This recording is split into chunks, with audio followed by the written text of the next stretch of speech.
going on, guys? We got a leg day today. Just kind of wanted to give you some preface of what I've done so far this morning. It's currently just about 10 o'clock in the morning.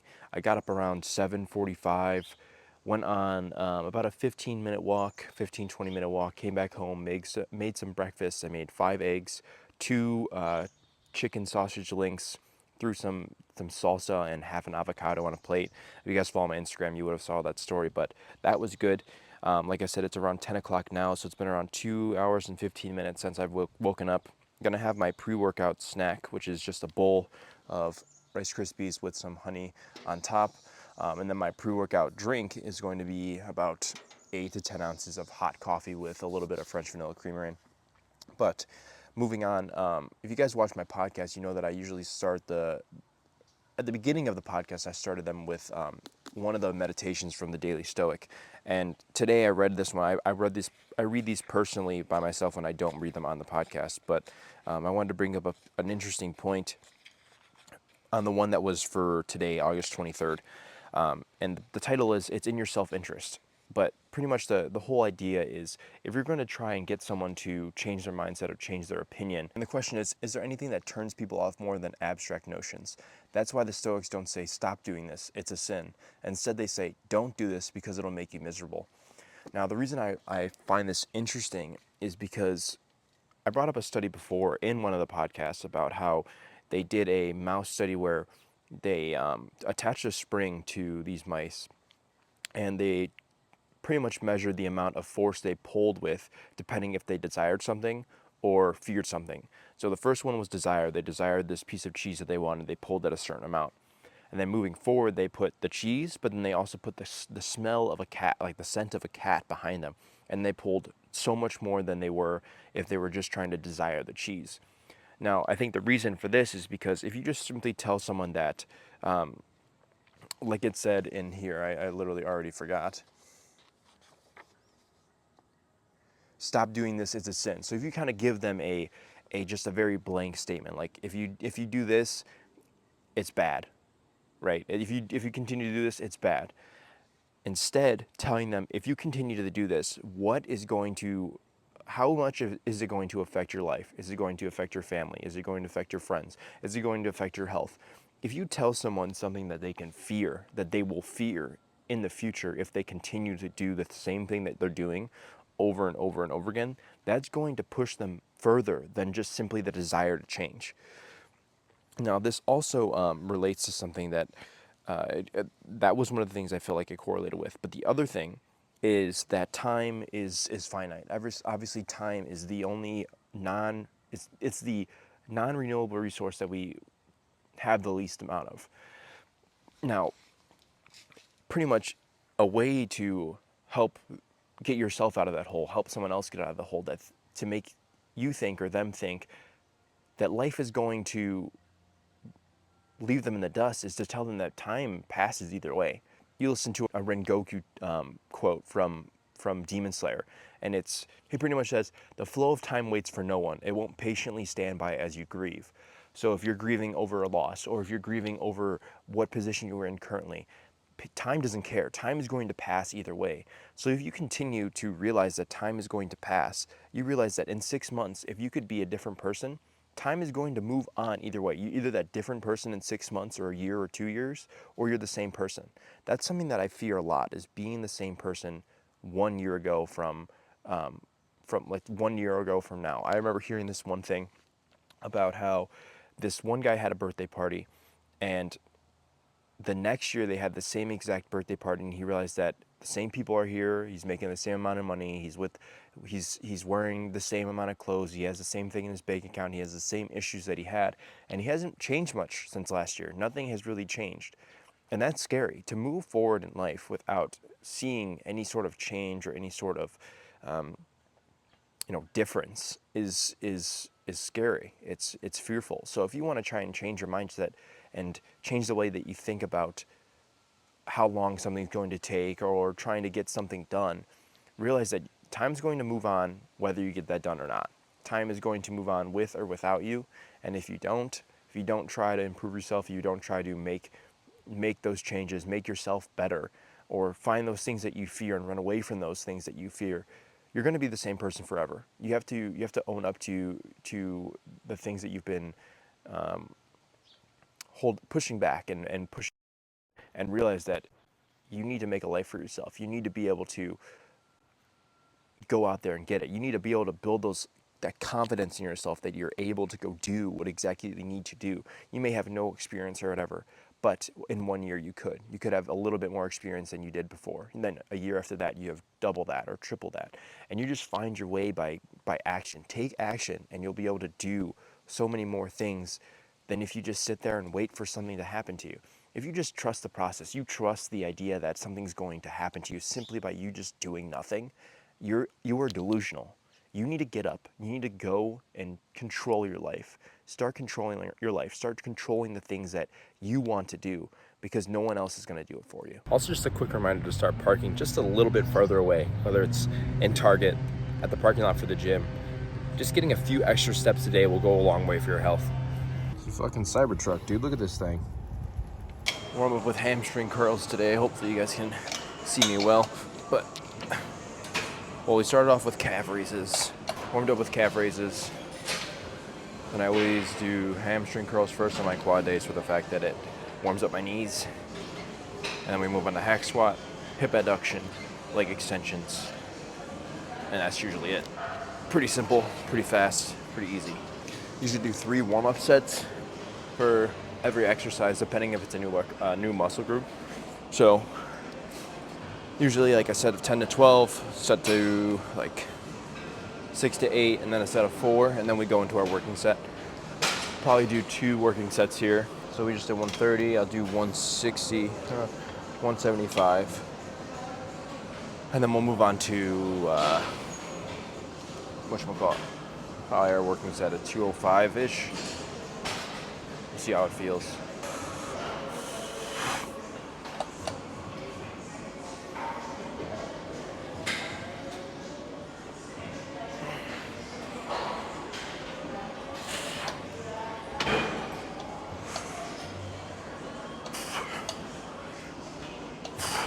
Ooh, that's pretty tough, okay. That was 175. So 190 or 205 will be our top. Let's do 190. The plan for hack is to do, I think I did 4 plates for 7 last time. That being said, I'll probably try and do, I technically should go up. I think I did 4 plates for 7 multiple weeks in a row, or at least 4 plates multiple weeks in a row. So I probably should do 4 plates and at least like a 10 or something a little bit more, depending on how we feel today. But we'll see. All right, let's see how, it's okay. Let's do 205. I'm not getting a full range of motion, so I'm gonna drop this by 1. Drop like this machine part, or pretty much the range of motion, so my feet aren't like this. They're gonna be more level. But I should move the seat up a little bit. There we go. Yeah, this feels a little bit better. I shouldn't have to like jerk at the beginning.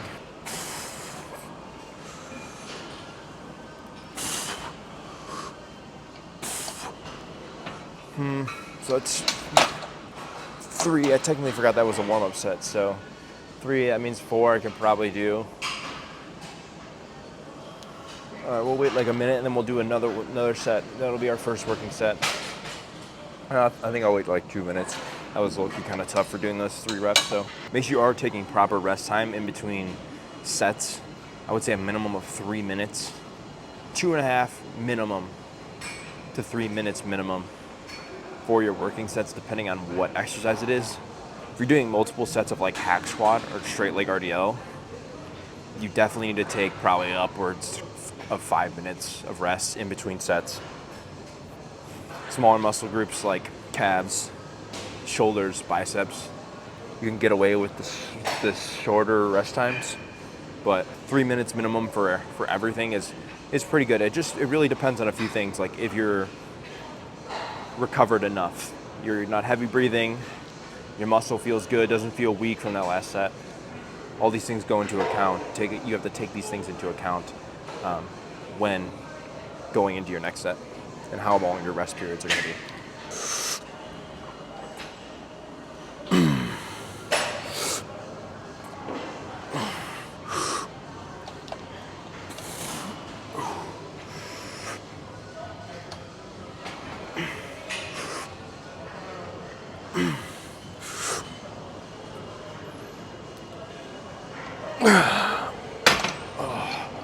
I'm going to do one more at 200, drop it by 5 pounds.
All right, so our last exercise of the day, leg extensions, 2 sets here. Dude, hack squat was crazy. 4 plates for 7, 4 plates for 6. I think I only showed 1 set though, but either way, felt good. Usually I only do 1 set of hack, but today we did 2, felt good. The thing is with these leg days is like, my volume is so low that I don't feel like dog shit after. I feel like I can walk down the stairs and feel like function, and even run if I really need to.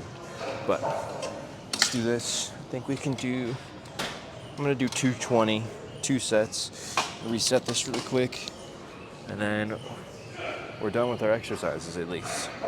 Then we hit the sauna, see what's going on.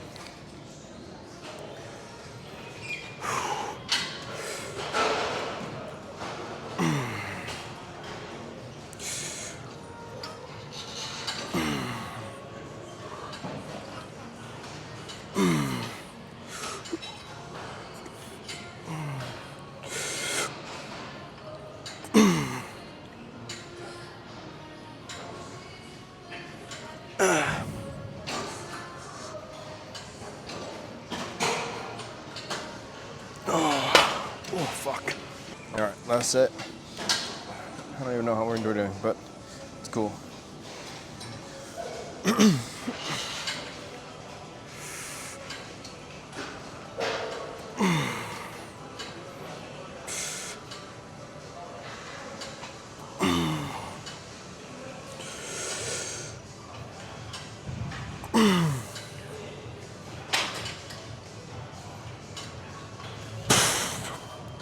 One more, come on. Oh, shit. Oh, fuck. All right, we're gonna pull a Sam Solik and do the seated bike and talk for a little bit. So, finish up that leg workout. That is my usual first, what day is it? It's Friday. I guess it would be my second leg workout of the week. I split them up, hamstring day and then a quad day. This was my quad day. And then my split is I'm in the gym 4 days a week, and it's asynchronous. I think that's what it is. I don't know, or it's whatever. Pretty much, it's always the same. Monday is always my upper day. Tuesday lower day. Wednesday off, but we'll probably do a run on those days since I'm training for a marathon. Thursday is another upper day, and then Friday is my second lower day. And the reason I switched this up is because you guys follow like Paul Carter or Chris Beardsley.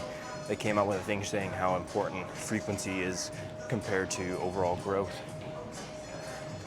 And the idea is to have more frequent workouts with less volume accumulated throughout the week rather than just having one large workout for back, one large workout for chest, one large workout for arms or legs. Because if you think about it, after a certain amount of sets during your workout, your legs or your back or your chest are already pretty fatigued. So towards the end of the workout, those sets aren't very stimulating. So if you do more stimulating sets throughout the week, let's say you do 3 stimulating sets one day and then 3 stimulating sets later on in the week. That's 6 good and well stimulated sets compared to maybe 3 throughout the week if you're doing multiple workouts. So more effective reps means more gains in the long run. That being said, I am just trying this out for a little bit because I usually am in the gym at least 5 days a week, but I have been enjoying it because I don't have to be in the gym so often. I don't have to be doing 10 sets per muscle group per day, and it's just a lot more enjoyable. I can feel I feel stronger because I'm recovered going into my next workouts. I haven't done 2 leg days in 1 week in forever. Like, it's usually just, it used to be push-pull legs, arms, and then to be push-pull, and then it would already be the next week, so it's only 1 leg day per week. Or I used to do push-pull legs, rest, push-pull legs, it's an 8-day split, which is okay, but you have to be able to be smart about that. If you're doing low volume for those days, you're going to be able to recover, but if you're doing 6 days full of 10 to 15 sets each muscle group, you're going to be pretty fatigued going into your next whatever muscle group it is, whether that's chest or back or legs. You're going to be pretty fatigued no matter what.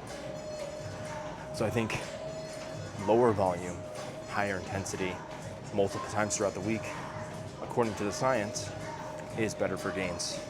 So try it out if you want. That's my new split. I'm probably going to do this for like 2 more minutes, and then I'm going to hit the sauna at home, make some lunch, do some homework, and then that'll be my day.